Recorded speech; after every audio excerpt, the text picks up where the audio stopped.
I will try to remove questions जो बहुत repetitive हो, ठीक है, but we need to do some, ताकि आप लोगों को ये दिमाग में रहे कैसे होगा, ठीक है। Experiments are conducted to investigate the photo electric effect.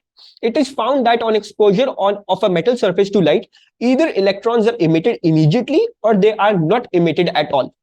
Suggest why this observation does not support a wave theory of light. ठीक है, तो आपको ये अक्सर लोग नहीं पढ़ाएंगे, आपको पता होने की जरूरत है ये जो ऑब्जर्वेशंस है वेव थ्योरी को क्यों नहीं सपोर्ट करी और पार्टिकुलर थ्योरी को क्यों सपोर्ट करी, और डायफ्रैक्शन क्यों वेव थ्योरी को सपोर्ट करती है पार्टिकुलर थ्योरी को सपोर्ट नहीं करती। आपको ये सब चीजें पता होने की जरूरत है, ठीक है जी। So what shall we write in this, why is जो है this is against wave theory, waves at any frequency होना चाहिए। अच्छा साहिर, इसमें फ्रीक्वेंसी का लफ्ज नहीं है, ठीक है जी, तो उन्होंने फ्रीक्वेंसी वाला पॉइंट नहीं देखा है।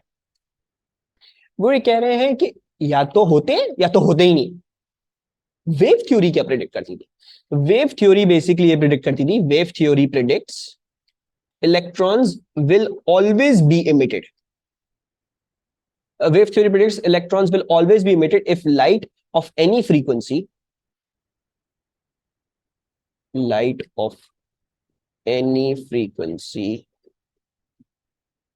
is exposed on a metal surface for a sufficiently long enough time.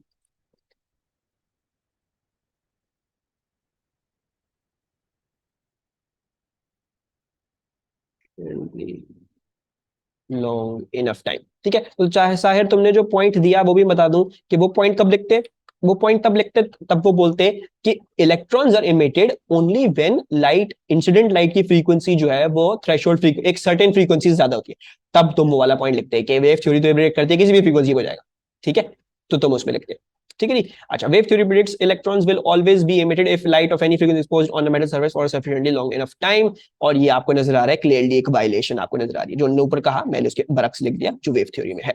अच्छा, now let's look at this data for wavelength of radiation incident on the metal surface and maximum kinetic energy of the emitted electrons are shown in figure 7.1. ये आपको दिए हुए हैं maximum kinetic energy और आपको लैम्डास दिए हुए, सही है नहीं, ये टेबल बना के दिया हुआ छोटा सा बेकार सा। Without any calculation suggest why no value is given for E K for radiation of 650 nanometre. तो 650 नैनोमीटर की ई के क्यों नहीं दी हुई? विदाउट एनी कैलकुलेशन कैसे जज करें? इस वाले लैम्डा की कोई ई के क्यों नहीं दी हुई? क्योंकि मोस्ट प्रोबेबली ये थ्रेशोल्ड वेवलेंथ से बड़ा होगा, राइट। आपने क्या पढ़ा था? आपने पढ़ा था frequency, incident frequency must be greater than threshold frequency. अब अगर लैम्डा की टर्म में लिखा हुआ है तो लैम्डा की टर्म में उलट है, ठीक है, तो lambda I must be less than lambda O. तो ये बेसिकली ये जो 650 है, this is most probably bigger than the threshold frequency, threshold wavelength. जब भी इधर कोई ई के मैक्स, इधर कोई इमिशन ही नहीं हुई तो वो क्या ई के मैक्स थे, ठीक है जी। So most probably 650 nanometers is greater than the threshold frequency, ठीक है जी। थ्रेशोल्ड वेवलेंथ, मैं बार बार इसको गलत कर देता हूँ, थ्रेशोल्ड वेवलेंथ। अच्छा, use data from figure 7.1 to determine the work function energy of the surface. आपसे बोल रहे हैं work function energy of the surface आप हमें निकाल के दे दो। तो let's start working on this. अच्छा, सीधा सीधा वर्क फंक्शन पूछा है, आपको ये वाली वैल्यू पता है, ठीक है। Now what is the formula? You need to remember all of those formulas, ये आपको डेटा बुकलेट में नहीं मिलेंगे। ई के मैक्स का फॉर्मूला क्या था? That was H F I minus H F O, ठीक है। अभी वेवलेंथ से बात कर रहे हैं तो इसको जरा हम कन्वर्ट कर लेते हैं, वो क्या बन जाएगा? वो बन जाएगा H C upon lambda I minus H C upon lambda O, ठीक है। अच्छा, they're asking you for the work function energy, मतलब वो उस फाई के बारे में बात कर रहे हैं जो बेसिकली ये है, राइट। ये पूरी चीज क्या कहलाती थी? ये पूरी चीज फाई कहलाती थी, राइट। एच एफ ओ या फिर H C upon lambda O, that was basically, and this is basically your work function, ठीक है। तो बेसिकली वर्क फंक्शन क्या आ रही है हमारी? इसको अगर मैं उधर भेज दूं तो ये माइनस साइन इस पर हट जाएगा, तो वर्क फंक्शन आ रही है अच्छा, h इसकी वैल्यू आपको डेटा बुकलेट मिल जाएगी, c आपको पता है 3 × 8, ये हम ऊपर से ले लेते हैं और e के मैक्स भी हम ऊपर से ले लेते हैं, ठीक है जी। h की वैल्यू जरा मैं डेटा बुकलेट से देख लूं, 6.63 इंटू 10⁻34, सो 6.63 इंटू 10⁻34, ये h की वैल्यू, c की वैल्यू 3 इंटू 10⁸। लैम्डा आई क्या है, लैम्डा आई आपका 240 वाला है, 240 नैनोमीटर है, 240 नैनोमीटर है, 240 इंटू 10⁻⁹, और इसमें से हम ई के मैक्स सब्ट्रैक्ट कर लेते हैं, विच इज माइनस, जूल्स में दिया हुआ है, -4.44 इंटू 10⁻⁻19, ठीक है। Can anyone calculate this for me, और मुझे यह भी बताएं कि क्लियर हुआ कि नहीं। और ये मैंने आज भी यही weird, 3.84 into 10⁻⁻19, 3.84 into 10⁻⁻19, ठीक है। And let's give this to two significant, क्योंकि 240 लिस्ट था, टू सिग्निफिकेंट था, सो टू सिग्निफिकेंट क्या हो जाएगा, 3.8 इंटू 10⁻⁻19, ठीक है। अच्छा, अब आ जाते हैं हम इधर। Can you explain this again? Yes Kashish, I can. अच्छा, बेसिकली देखो, ई के मैक्स का फॉर्मूला क्या था, ई के मैक्स, ये आइंस्टाइन का फॉर्मूला था, क्या था, H F I minus H F O, है ना। अच्छा, अगर मुझे लैम्डा की टर्म में सॉल्व करना है, तो लैम्डा की टर्म में क्या हो जाएगा, c equals to F lambda, velocity equals to F lambda, speed of light is c, so basically c upon lambda क्या हो जाएगा, वो हो जाएगा फ्रीक्वेंसी, है ना। So basically instead of writing H F I, I can write H C upon lambda I minus H C upon lambda O, ठीक है। एंड देन उन्होंने पूछा था वर्क फंक्शन बता दे, वर्क फंक्शन क्या था, वो एच एफ ओ था, एच एफ ओ, तो मैंने उसको पूरे को हटा के, मतलब मैंने ये पूरी चीज हटा के क्या करा, मैंने इसको वर्क फंक्शन लिख लिया, तो वर्क फंक्शन, और फिर मैंने इसको उधर भेज दिया, ये माइनस साइन के साथ था, उधर पॉजिटिव में चला गया।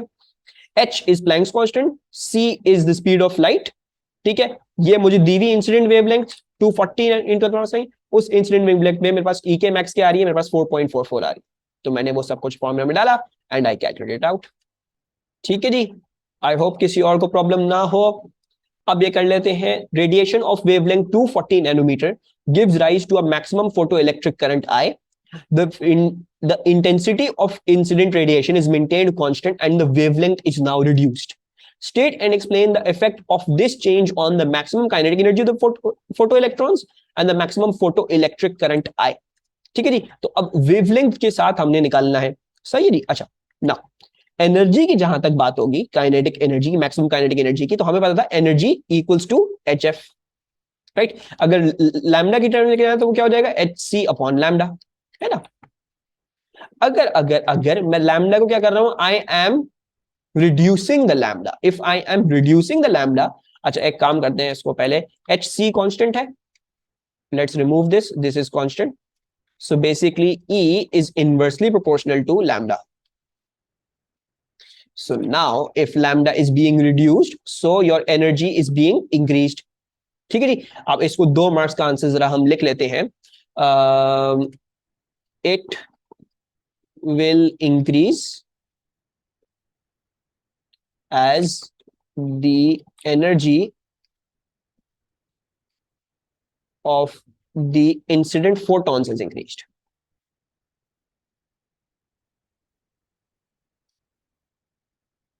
increased, और आप यहां पे अपना ब्रैकेट्स में ये भी लिख सकते हो, energy is inversely proportional to lambda, right. So अगर लैम्डा डिक्रीज कर रहा है तो एनर्जी आपकी इंक्रीज करनी चाहिए, ठीक है। और दूसरा, जो आपका मैक्सिमम फोटो इलेक्ट्रिक करंट आपने जो निकालना है, तो वो हम निकाल लेते हैं, वो कैसे होगा, वो ऐसे होगा कि आपको पता है इंटेंसिटी क्या होती है, इंटेंसिटी होती है energy upon area into time, using particular theory of Einstein, तो हम इसको लिख सकते हैं एन एच एफ, एनर्जी को, और एरिया इनटू टाइम, ठीक है नी। अच्छा, टाइम को इधर लिख लेते हैं और एरिया को इधर लिख लेते हैं ना। अब मैं क्या कर रहा हूं, मैं इसमें से एन अपॉन टी और वेवलेंथ की ढूंढना चाह रहा हूं ना, तो एक काम कर लेते हैं, एन अपॉन टी को तो पहले सेपरेट करते हैं, so let me just right this, इस तरह से करके, इस तरह से, ये इस तरह से लिख लेते हैं ना, एन अपॉन टी अलग कर लेते हैं, यानी ये सब चीज उधर भेजते हैं, सो आई ए ए उधर मल्टीप्लाई, एच इधर डिवाइड, और फ्रीक्वेंसी भी उधर डिवाइड में चली गई, ठीक है जी। और ये आ गया आपका एन अपॉन टी, सही है। अच्छा ना, अब फ्रीक्वेंसी को हटा के लैम्डा लेके आना है, राइट। फ्रीक्वेंसी क्या थी, फ्रीक्वेंसी थी सी अपॉन लैम्डा। सो ऐसा करते हैं, हम इधर सी अपॉन लैम्डा डालते हैं, तो सी अपॉन लैम्डा, लैम्डा का चल जाएगा, लैम्डा ऊपर चल जाएगा, ठीक है। सो लैम्डा वेंट अबव, इधर आ गया ना। आपको क्या पता है, आपको पता है कि ये चीज आई ए एच, ये चीज, ये सब क्या है, ये सब कॉन्स्टेंट्स है। So basically, lambda shall be directly proportional to the rate of ejection, यानी rate of electrons, यानी lambda के अब देखो हमने क्या किया, we reduced lambda. If we reduced lambda, so we have reduced the number of incident photons. Number of incident photons per unit time अगर reduce कर दिए हैं, तो उसकी वजह से जो इलेक्ट्रॉन्स जो निकलेंगे वो भी कम होंगे, और उसकी वजह से बिकॉज इलेक्ट्रॉन्स ही कम निकल रहे हैं, तो करंट क्या था, फ्लो ऑफ चार्ज था। So if you have less electrons, so you shall have a lesser current, ठीक है। सो लेट्स राइट डाउन ये वाली बात इधर, the current will reduce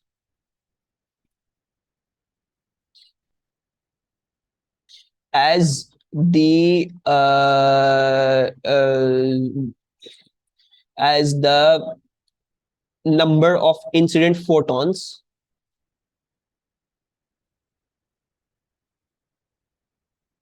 per unit time has decreased.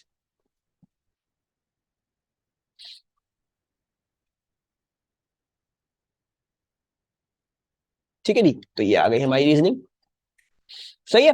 Any problem with this question, समझ में आया सबको?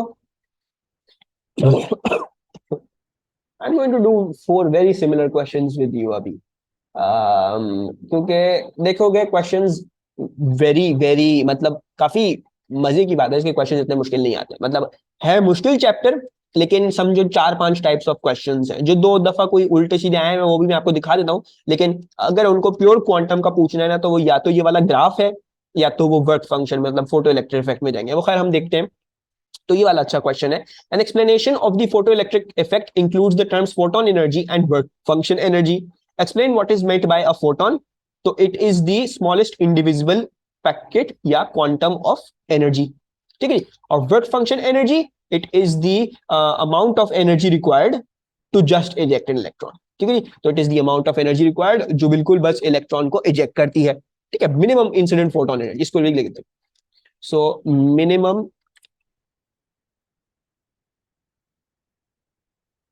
Incident photon energy required to eject an electron from a target metal, ठीक है जी। और फोटोन की डेफिनेशन एक ही है, फोटोन की डेफिनेशन वही है, इट इज, अब देखो ज्यादा लाइनें दी हुई, ज्यादा स्पेस दी हुई है, टेंशन ही नहीं, it is the smallest indivisible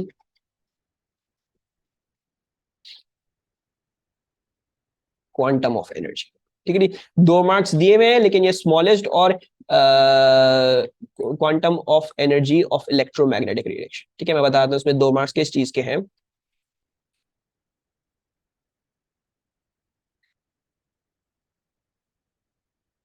2 marks इस चीज के हैं कि आपको ये पता हो कि एनर्जी है इलेक्ट्रोमैग्नेटिक रेडिएशन की, और किसी चीज की नहीं है।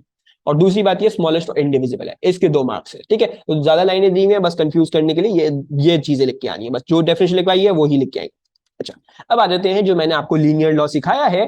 अक्सर उबेशर आपको एग्जैक्ट फोटो सेल वाली चीज नहीं देंगे, होगा ये कि आपको आइंस्टाइन वाली ही इक्वेशन में लीनियर लॉ लगा के दे देंगे, यानी मतलब ये ई के मैक्स दी हुई है और ये 1/लैम्डा दिया हुआ है, ठीक है। और जरूरी नहीं है जो मैंने आपको लीनियर लॉ पढ़ाया एफ के साथ होगा, वो जरूरी हो एफ के साथ ही हो सकता है 1/लैम्डा करके दे दे, हो सकता है कोई और चीज करके दे दे, पता नहीं है, ठीक है। तो you need to know your linear law, ये वो नहीं है वो चीज पढ़ा दी तो वो, तो इसीलिए इसमें डेरिवेशंस कोई ऐसी नहीं है कि आपको याद करनी है, आपको बार बार ड्राइव खुद करनी पड़ेगी सारी चीज।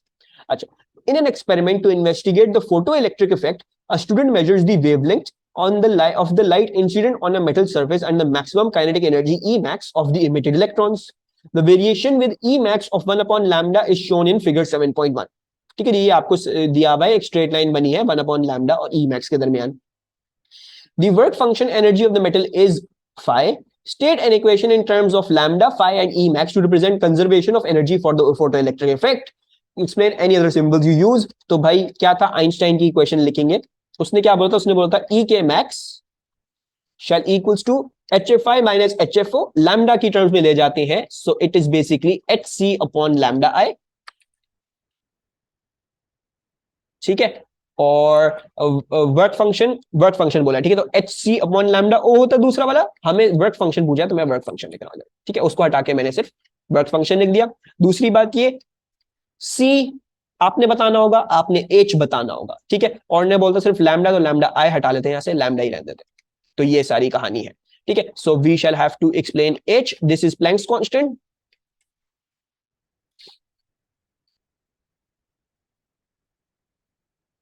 और c क्या है, c is speed of light in vacuum, ठीक है.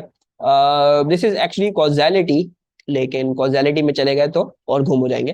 खैर, this is the fastest thing. एक जगह एक चीज एक यूनिवर्स के पार्ट में से दूसरी पार्ट पे जा सकती है, ठीक है. मतलब एक कॉज और इफेक्ट में ये स्पीड ऑफ लाइट है. खैर वो बाद में देखेंगे जब आप लोग और क्वांटम फिजिक्स पढ़ोगे, अभी तो उसमें जाने की जरूरत नहीं है. अच्छा, ये सब हमने कर लिया.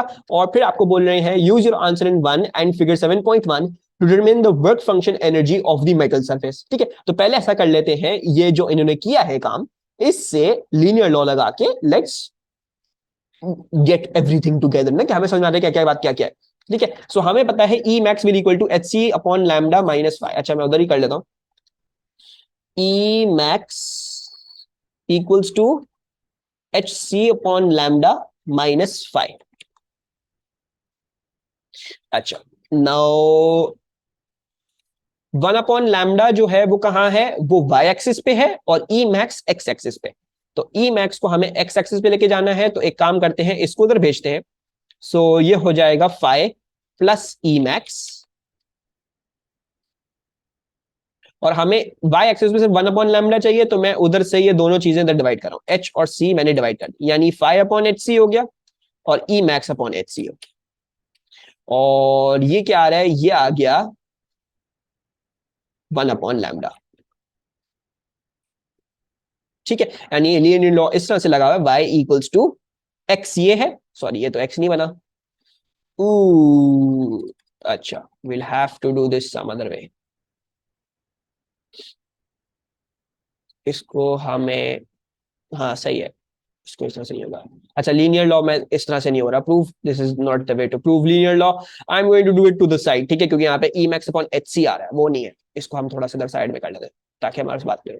सो E max shall equals to H C upon lambda I, and then मैं वर्क फंक्शन को भी खोल के लिख रहा हूं, H C upon lambda O, ठीक है. अच्छा, हमें क्या करना है, हमें करना है 1 अपॉन लैम्डा को एक तरफ और बाकी चीजों को दूसरी तरफ, ठीक है. तो एक काम ये कर लेते हैं कि हम जो है, अच्छा नहीं हो तो गया था, हाँ हो गया था. खैर, मैं इधर ही कर रहा हूं दोबारा से ताकि वो चीज क्लियर हो.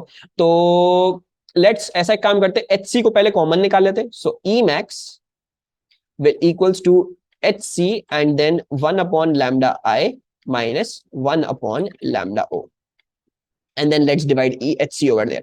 So E max upon hc, ठीक है. shall equal to what, shall equal to 1 upon lambda I minus 1 upon lambda O, ठीक है. let's send इसको भी उधर, ताकि y एक्सिस पे सिर्फ ये रह जाए. सो जब इसको उधर भेजेंगे तो हमारे पास आता है, क्या आता है, I am going to write this like this, 1 upon lambda I shall equals to 1 upon H C and then E max and then plus 1 upon lambda O, ठीक है. अच्छा, हो गया हर चीज. ये y एक्सिस पे 1 अपॉन लैम्डा, x एक्सिस पे ये है, यानी ये चीज क्या है, ये चीज ग्रेडियंट हो गई, और ये चीज क्या आ गई, ये चीज c आ गई. सो this is c, this is x, this is gradient, this is y. सो हमने लीनियर लॉ प्रूव कर दिया. अब हम इसको इस तरह से करके रखेंगे, ठीक है. तो अब हमें जो है वो वर्क फंक्शन ढूंढनी है.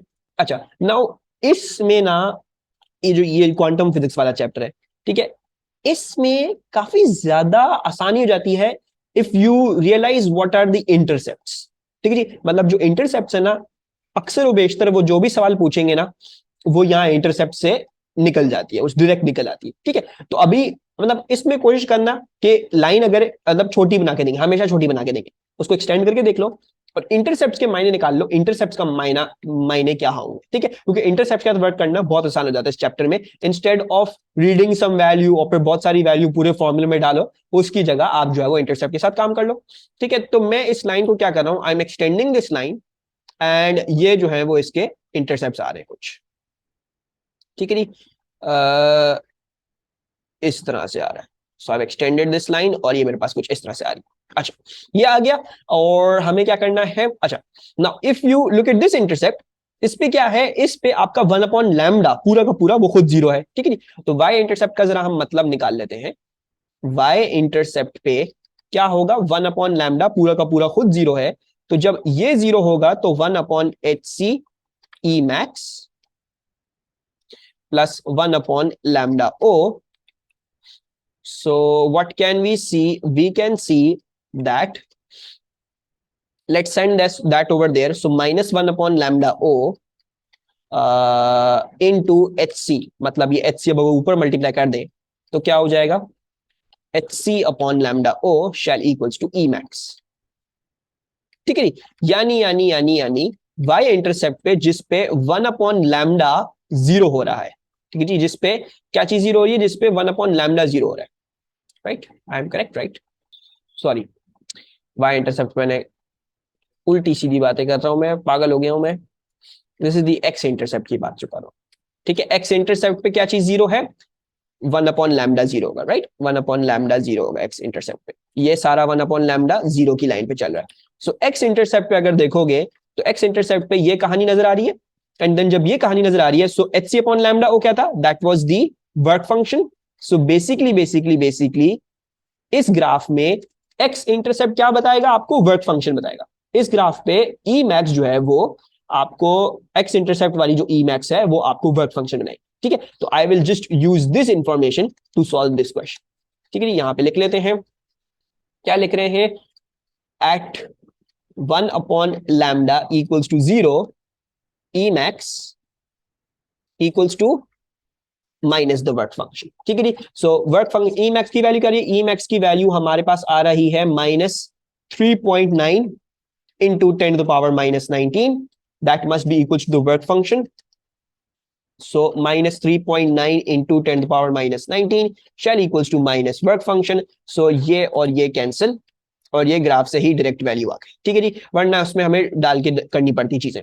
और दूसरी बात क्या थी, a value for the Planck's constant. अच्छा, अभी हमने क्या निकाला था, ग्रेडियंट जो है वो 1/hc है, ग्रेडियंट इज 1/hc, तो जरा ये इस्तेमाल कर लेते हैं and then let's use that. ठीक है जी, तो हम कोशिश यही करेंगे कि या तो ग्रेडियंट से या तो जो है वाई इंटरसेप्ट या एक्स इंटरसेप्ट से निकालने करेंगे। और अक्सर बेशतर ये एक्स इंटरसेप्ट का ही पॉइंट हुआ करेगा। ठीक है जी, अगर वो आपको बोलते थ्रेशोल्ड वेवलेंथ वगैरह हम क्वेश्चंस देखेंगे तो समझ में आ जाएगा, ज्यादातर एक्स इंटरसेप्ट वाला ही होता है, क्योंकि इस पे जो भी चीज होती है वो कुछ और लिखी होती है। खैर देख लेंगे।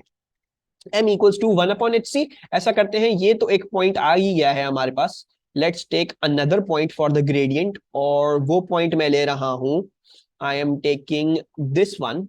ठीक है जी, ये वाला अच्छा नजर आ रहा है, this is 0,1.9 into 10 to the power -19। ठीक है, और ये भी, इसके भी कोऑर्डिनेट्स लिख लेते हैं सही से ताकि कोई कंफ्यूजन ना हो। ये y एक्सिस का 0 है, x एक्सिस पे वैल्यू है। So -3.9 into 10 power -19, 0। Let's now use these values to compute. तो y2 minus y1, this minus this, so 1.9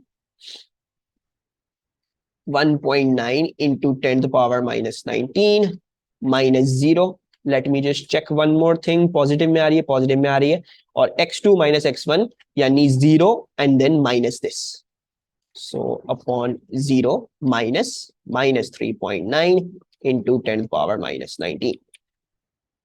ठीक है, ये 1.9 इंटू 10 पावर 6 है, not into 10 power -19, sorry, into 10 power 6, my bad.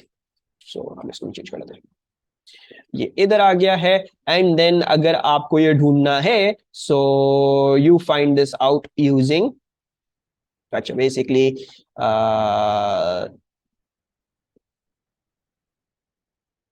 ठीक है, लेट्स मल्टीप्लाई दिस अबव, तो ये basically 3.9 into 10 to the power -19 हो गया. Let's take this below, so 1.9 into 10 to the power 6. C को भी इधर मल्टीप्लाई कर देते हैं, 3 इंटू 10 to the power 8, तो ये सब किसके बराबर आएगा? आपके प्लैंक्स कांस्टेंट के बराबर आएगा. ठीक है, so can anyone calculate and give me the value for this? पर नीचे उधर छोड़ दिया, हाँ ठीक है. And 3.9 to the power -19 divided by 1.9 to the power 6, and we have an answer. क्या रहा है? If that is correct, 6.84 into the power -34. Thank you कशिश, सही आंसर बताया है. So 6.84 into 10 to the power -34, and correct two significant लेके चल रहे थे हम, तो टू सिग्निफिकेंट लिख देते हैं. 6.8 into 10 to the power -34. ठीक है जी, दिस वाज दिस क्वेश्चन आपका लीनियर लॉ इस्तेमाल करते हुए. ठीक है, the approach with these questions, ये क्वेश्चंस भी बहुत ज्यादा आते हैं. आप क्या करोगे? सबसे पहले तो अपना लीनियर लॉ रियलाइज कर लो, क्या है वो लीनियर लॉ. लीनियर लॉ क्या है, जो भी आपको बताया हुआ लीनियर लॉ रियलाइज कर लो, कौन सी चीज क्या क्या है. ठीक है, अब जो भी अगले क्वेश्चन पूछते हैं, या तो वो बोलेंगे लीनियर लॉ प्रूफ करके दिखाओ, तो वो प्रूफ कर दो, या तो वो चीजें पूछेंगे कि ये चीजें बताओ. तो अक्सर उसमें से अक्सर वो बेशतर जो चीजें होंगी ना, वो एक तो जरूर पूछते हैं प्लैंक्स कांस्टेंट, वो आपको पता है किसी ना ग्रेडियंट से निकलेगा. लीनियर लॉ लगा के कर लीजिएगा कि ग्रेडियंट कैसे निकलेगा, ग्रेडियंट का क्या फॉर्मूला अप्लाई होगा. और दूसरी बात, वो जो भी चीज पूछते हैं वो अक्सर बेशतर एक्स इंटरसेप्ट निकलती, हो सकता है वाई इंटरसेप्ट निकले, लेकिन वो इंटरसेप्ट में ही होती है अक्सर बेशतर. तो intercept is a good point जो इस ग्राफ में. दूसरी और देखोगे जो भी ऐसे क्वेश्चन आए हुए हैं जिसमें दो पार्ट्स ही होते हैं ऐसे, तो वो आराम से हो जाते हैं इस तरीके से. ठीक है जी, so let's see if we can do one more question like this. Let's do this question. ठीक है, अच्छा. For a particular metal surface, it is observed that there is a minimum frequency of light below which photoelectric emission does not occur. This observation provides evidence for a particular nature of electromagnetic radiation. State 3 further observations from photoelectric emission that provide evidence for a particular nature of electromagnetic radiation. So what 3 observations I should write except for this one? और कौन कौन सी हमने पढ़ी है? एक हमने पढ़ी minimum frequency है, वो बताती है particular nature. What other did we learn? I'm going to write these down. बहुत देर लग जाएगी. We learned that electrons are emitted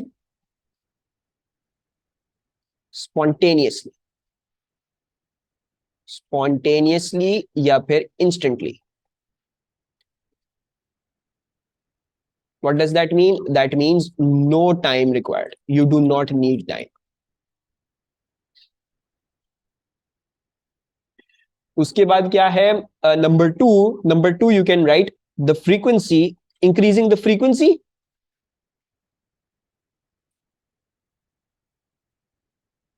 increases the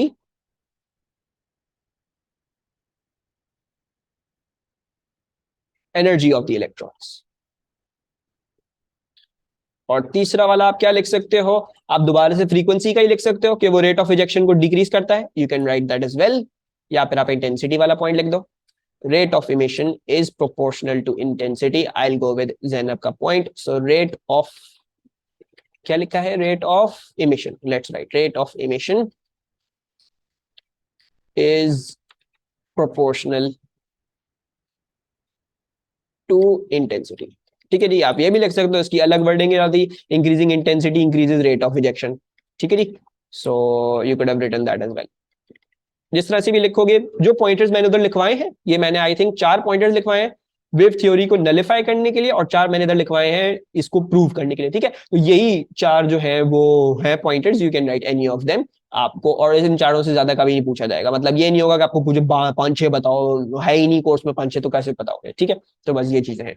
एक कोई अगर टूट सकता हो, जैसे फ्रीक्वेंसी वाला टूट सकता है दो में, एक इंक्रीज द एनर्जी और एक decrease the rate of ejection.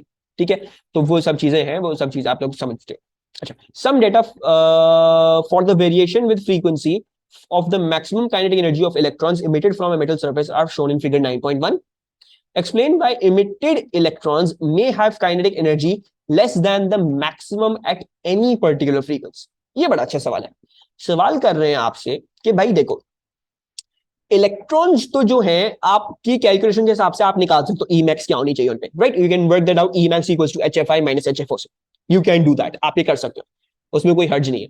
लेकिन वो ये बोल रहे हैं आपसे कि आपकी जो मैथ्स बताती है कभी कभार फोटॉन्स जो उसमें से निकलते हैं उनके पास उतनी काइनेटिक एनर्जी नहीं होती है, they don't always have that E K max, हो सक कभी कभार उनके पास से कम होती है। So why is that? Why do electrons, मतलब तमाम जो इलेक्ट्रॉन सरफेस में से निकल रहे हैं उन सबके पास ई के मैक्स क्यों नहीं होता? why don't each why doesn't each electron have that same ek max? तो इसका आंसर क्या होगा? मतलब हमारा हम एच एफ आई तो पूरी दे रहे हैं, हम एनर्जी फोटोन इंसिडेंट जो एनर्जी लेके आ रहा है वो तो पूरी दे रहे हैं, तो वाई इज, क्या कहते हैं, जो काइनेटिक एनर्जी है वो हमेशा वो मैक्सिमम क्यों नहीं आती फोटोन की, ओ इलेक्ट्रॉन की? कोई idea? Threshold frequency will be, नहीं कशिश, एक मेटल सरफेस है तो उसकी थ्रेशोल्ड फ्रीक्वेंसी कांस्टेंट है, ठीक है, तो वो वेरी नहीं करेगी। इट्स अ लॉजिकल रीजन, एक हिंट दे रहा हूँ, लॉजिकल रीजन है instead of a mathematical reason. देखो, ई मैक्स हर दफा इसलिए नहीं आएगी क्योंकि क्या पता वो फोटोन काफी मेटल के अंदर जाके फिर इंटरेक्ट करके फिर एक इलेक्ट्रॉन को बाहर निकाल लो, राइट? तो इलेक्ट्रॉन को अब हो सकता है कोई तो सरफेस पे उसी इलेक्ट्रॉन को उसने निकाल दिया तो उसको तो ई मैक्स मिल जाएगी, लेकिन जो इलेक्ट्रॉन मेटल के सरफेस के अंदर काफी अंदर जाके है तो उसको सरफेस तक आने तक एनर्जी देनी पड़ेगी और गंवानी पड़ेगी, राइट? सो बेसिकली इसका आंसर ये, and you need to know this, ये बार बार आता है क्वेश्चन भी, कि maybe the photon electron,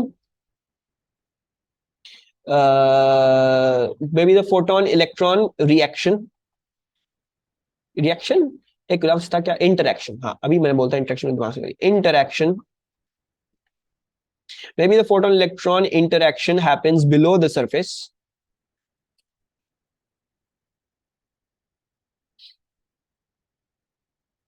so energy is required to bring the electron to the surface,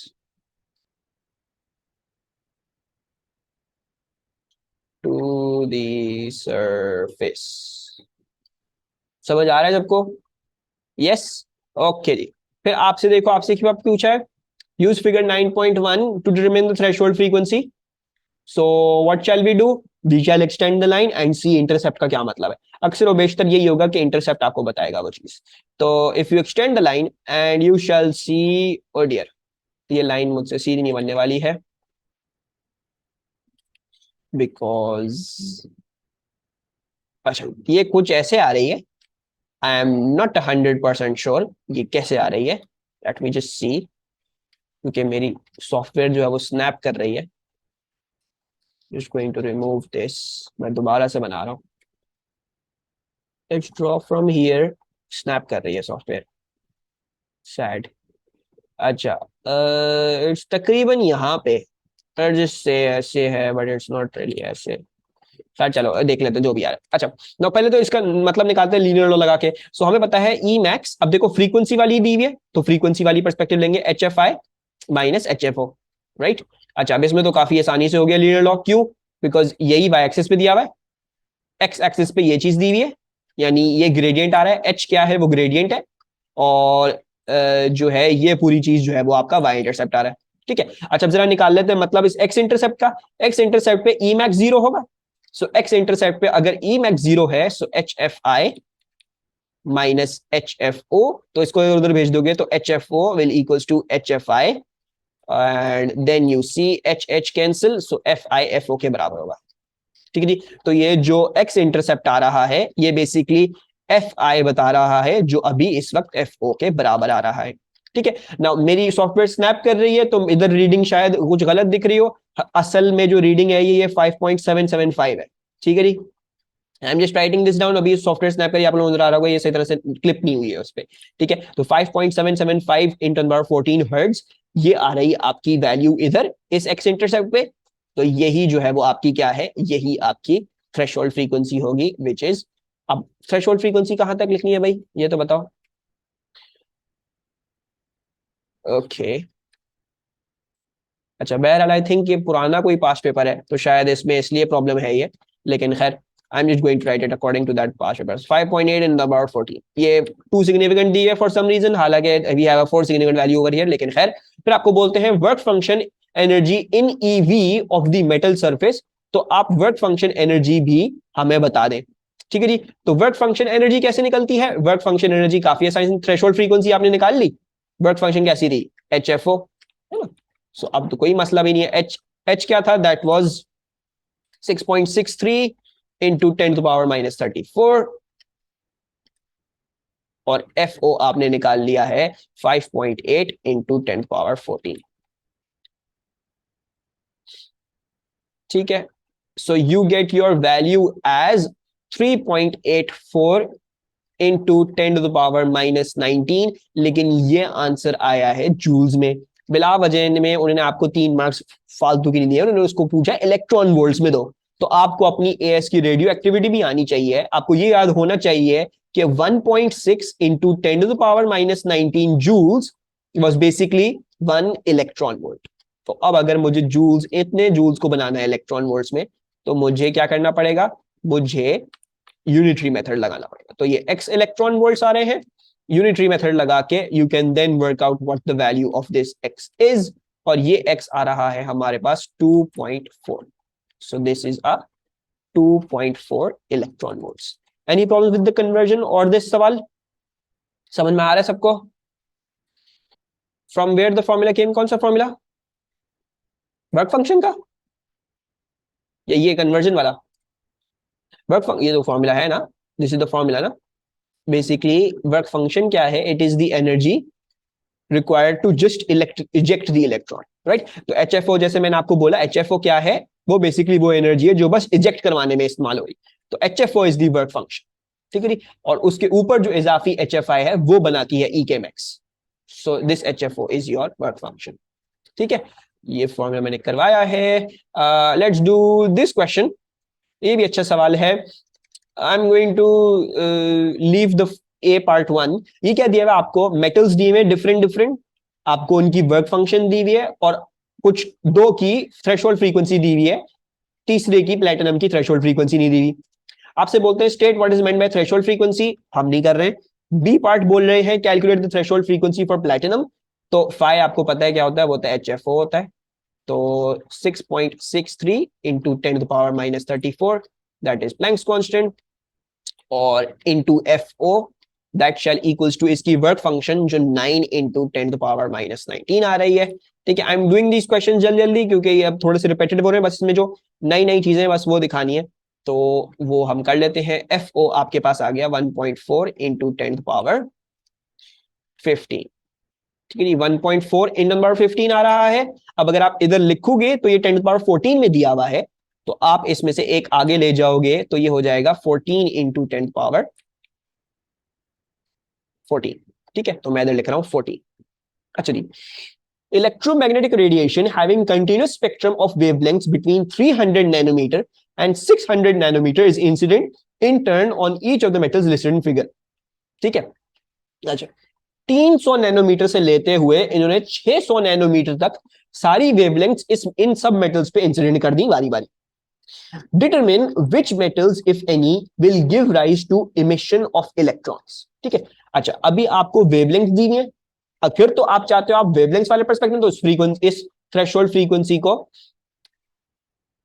क्या रहा है 1.3 1.35 आ रहा ना, तो इसलिए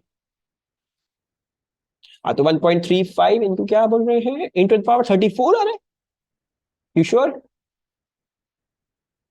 9 and power minus 19 divided by 6.63 10 power minus 34, 1.357 into 10 power 15 आ रहा है। दोबारा से करो, you have to divide 9 10 power minus 19 by this value, divide this by the Planck's constant। Divide जब करोगे ना, ये -19 है, ये -34 है।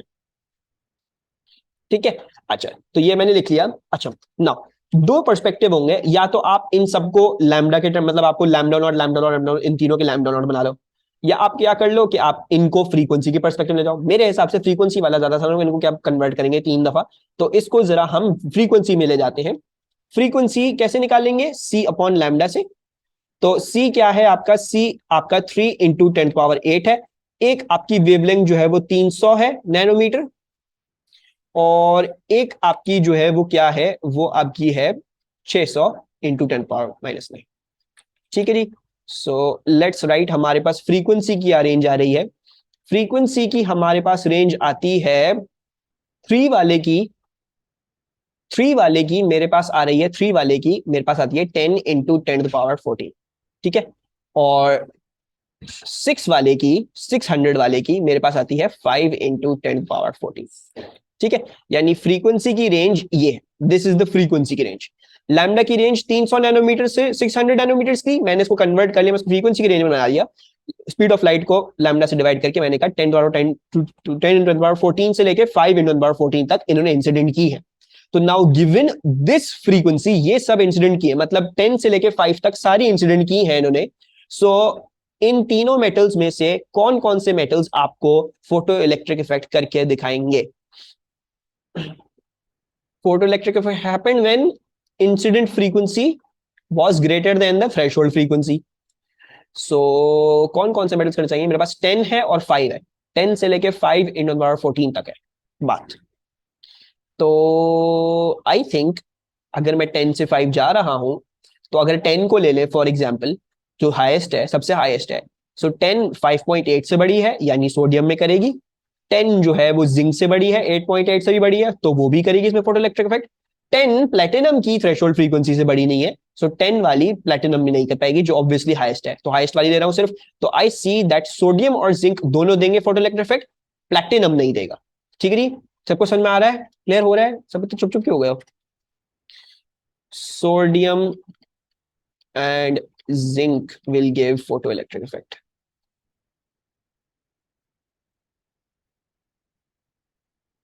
Will give photoelectric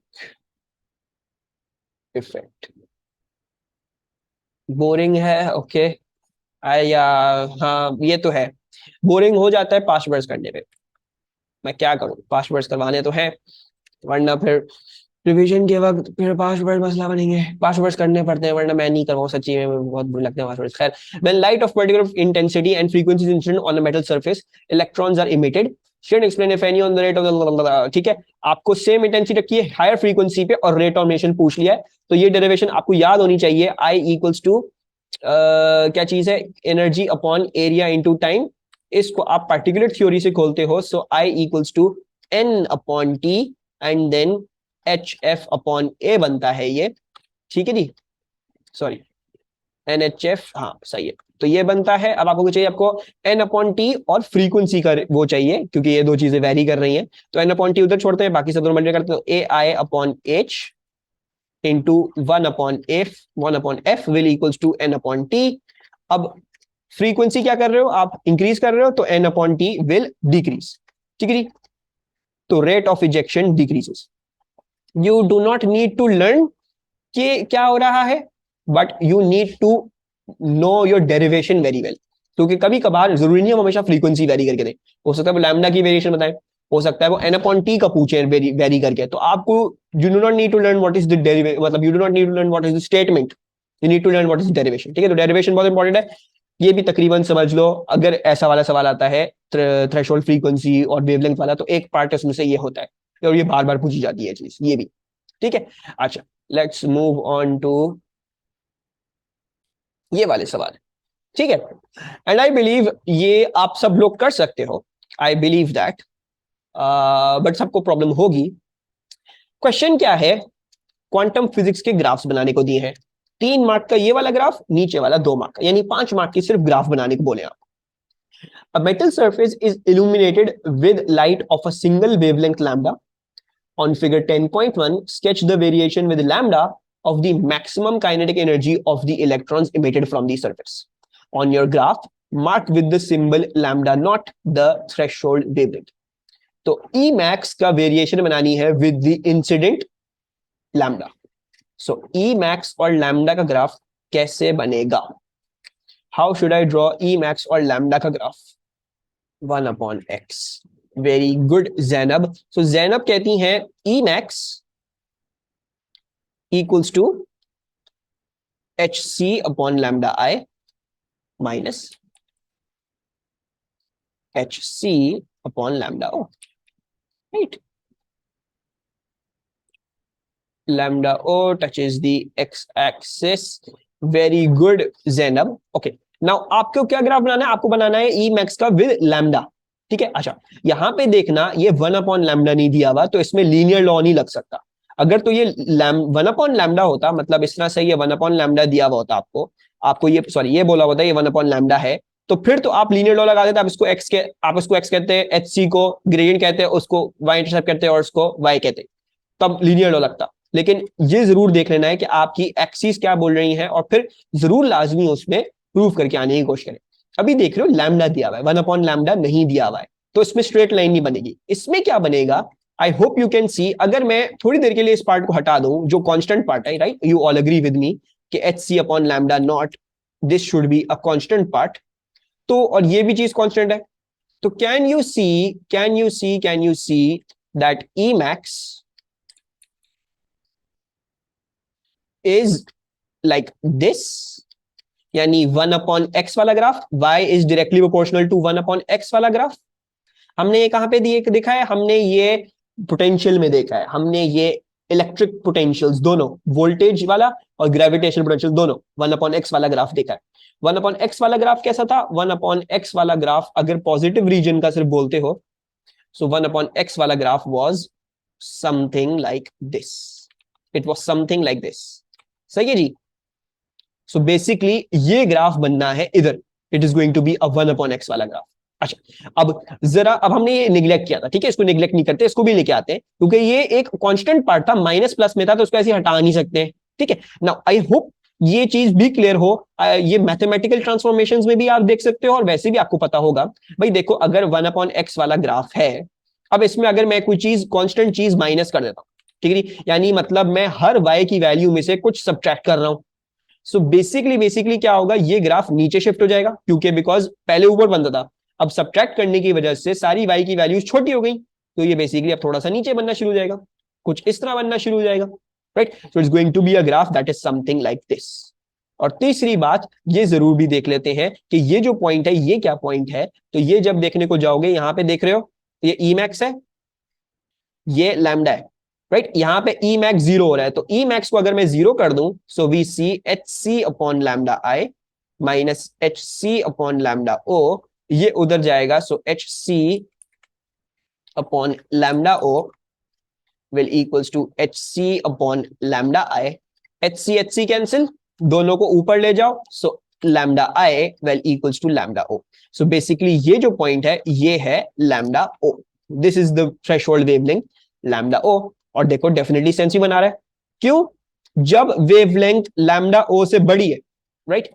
जब इंसिडेंट वेवलेंथ लैम्डा O से बड़ी आ रही है, राइट? लैम्डा O ये वैल्यू है, बढ़ेगी किस तरह? इस तरह से बढ़ेगी। तो जब इंसिडेंट वेवलेंथ लैम्डा O से बड़ी है, हमने क्या पढ़ा था? फोटो इलेक्ट्रिक इफेक्ट नहीं होगा, यानी E max नहीं आनी चाहिए, E max नहीं आ रही। लेकिन जैसे ही आपकी वेवलेंथ लैम्डा O से छोटी होगी, तब आपकी E max आनी चाहिए, then you should be having the photoelectric effect. So this graph will be made like this. हम कितना पोर्शन बनाएंगे? हम सिर्फ इतना पोर्शन बनाएंगे जहां पे ये x एक्सिस से ऊपर वाला पोर्शन है, so something like this, and I am going to call this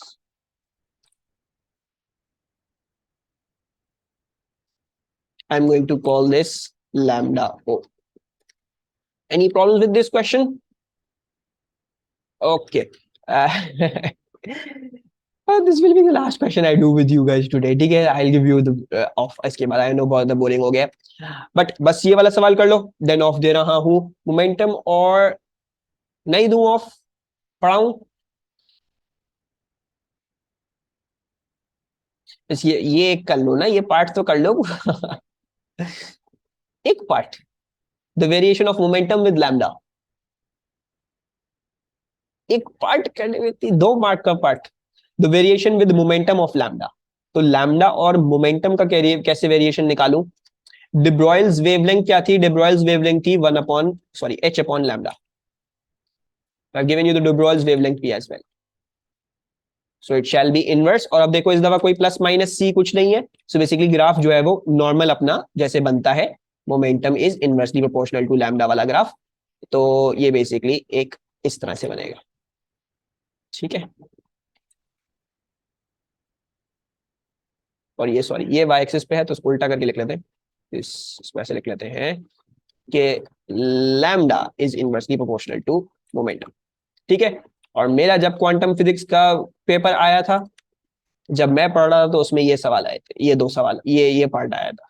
ऐसा जो है वो जुल्म किया था मेरे ऊपर, उठा के यही दे दिए इतने मुश्किल मुश्किल। खैर, सो दिस वाज दैट। और आज के लिए आप लोगों की क्लास खत्म है। नेक्स्ट क्लास में I be going over de Broglie wavelength के कुछ क्वेश्चंस, वो हैं दो तीन चीजें, वो भी कुछ कुछ मुश्किल नहीं है। फिर हम इंशाल्लाह नील्स बोहर का काम शुरू करेंगे, वो फिर इंपॉर्टेंट डिस्कशन शुरू होगी, ठीक है जी। So enjoy your free time of आज।